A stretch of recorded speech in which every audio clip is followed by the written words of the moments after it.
a privilege to be here and meet some collaborators of Kiefel and Brueckner, and exciting to hear about the technologies we are developing at the same time as showing our technologies for recycling. And I think sustainability is a topic that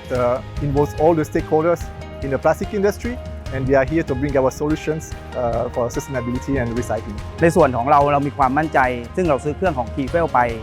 งั้นเนี่ยในเรื่องของนอกจากตัวเทคโนโลยีของเครื่องจักรแล้วเนี่ยเราก็มาดูเทคโนโลยีใหม่ของปีนี้แล้วก็สิ่งที่เรามั่นใจคือในเรื่องของ Service